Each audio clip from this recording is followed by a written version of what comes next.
Hello student. अभी जो मैं टॉपिक डिस्कस करूंगा वो है वर्किंग कैपिटल।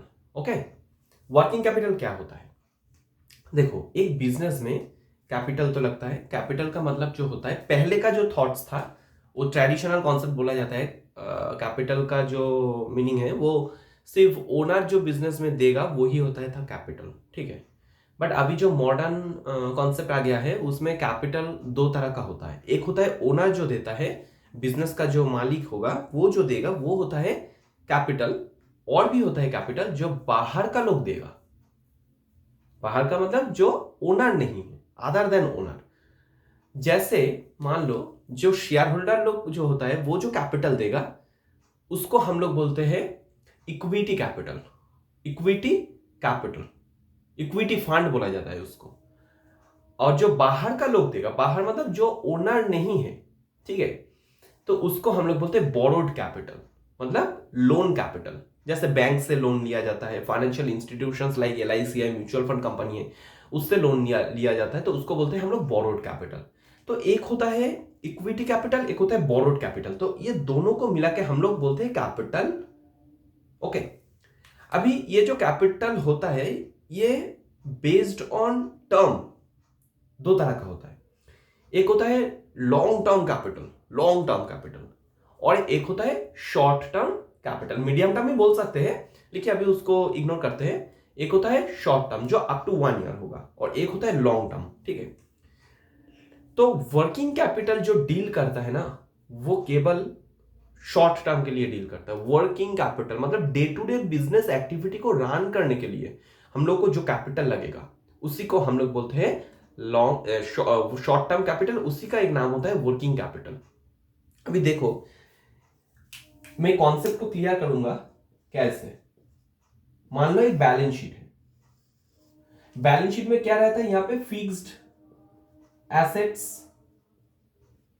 यहां पे रहता है फिक्स्ड एसेट्स। जनरली यहाँ पे इन्वेस्टमेंट रहता है। मैं अभी इन्वेस्टमेंट को टॉपिक में डिस्कस नहीं करता हूं, चलो इन्वेस्टमेंट को भी पकड़ लेते हैं। अभी इन्वेस्टमेंट यहां पे रहता है, और यहां पे जो रहता है करेंट एसेट्स। यहां पे जो रहता है equity share capital, preference share capital, reserve and surpluses, ये सब रहता है। लेकिन यहां पे और एक चीज रहता है करेंट लायबिलिटीज। हमेशा याद रखना ये जो वर्किंग कैपिटल होता है ना ये इससे रिलेटेड होता है। इससे जो रिलेटेड होता है इसी को हम लोग बोलते हैं वर्किंग कैपिटल। तो वर्किंग कैपिटल कभी भी फिक्स्ड कैपिटल नहीं होता है। ये जो होता है ना ये फिक्स्ड कैपिटल होता है, ये होता है वर्किंग कैपिटल। अभी देखो, करेंट एसेट जो होता है, करेंट एसेट जो होता है वो क्या होता है? जो एसेट्स को हम लोग विद इन 1 ईयर कैश में कन्वर्ट कर सकते हैं, और जो एसेट कैश में कन्वर्टेड है ऑलरेडी, कैश एट बैंक जो होता है वो कैश में तो ऑलरेडी कन्वर्टेड है। मार्केटेबल सिक्योरिटीज जो होता है वो शॉर्ट ड्यूरेशन में कैश में कन्वर्ट किया जा सकता है। जैसे बिल्स रिसीवेबल को किया जा सकता है, डेटर्स को किया जा सकता है, स्टॉक्स को किया जा सकता है, क्लोजिंग स्टॉक जो होता है। तो इसको हम लोग करेंट एसेट्स के अंदर लिखेंगे। जैसे डेटर होता है, जैसे स्टॉक होता है, बिल्स रिसीवेबल होता है, ऐसे लिखेंगे। यहां पे करेंट लायबिलिटी जो होता है वो जैसे बिल्स पेबल होता है, बैंक सानी क्रेडिटर्स होता है, कोई भी आउटस्टैंडिंग लायबिलिटीज होता है। तो ऐसे लिस्ट रहेगा, ठीक है। देखो क्या क्या आइटम करेंट लायबिलिटीज में होगा, क्या क्या आइटम करेंट एसेट्स में होगा, ये तो अलग बात है। लेकिन हम लोग को कॉन्सेप्ट समझना है कि वर्किंग कैपिटल होता क्या है। तो ये जो करेंट एसेट का अगर हम लोग टोटल कर देंगे ना, इसका जो टोटल आएगा इसको हम लोग बोलते हैं ग्रॉस वर्किंग कैपिटल। इसको क्या बोलेंगे? Gross working capital. Current asset का जो टोटल होगा, एसेट साइड में जो करेंट एसेट होगा इसका जो टोटल होगा इसको हम लोग बोलेंगे ग्रॉस वर्किंग कैपिटल। सिंपल ना। अभी ये ग्रॉस वर्किंग कैपिटल से अगर हम लोग ये करेंट लायबिलिटी का जो टोटल होता है, ये जो टोटल होता है, टोटल करेंट लायबिलिटी CL को अगर माइनस कर देंगे, क्या बोला, ग्रॉस टोटल करेंट लायबिलिटी जो होता है, सॉरी टोटल करेंट एसेट जो होता है, ये होता है ग्रॉस वर्किंग कैपिटल।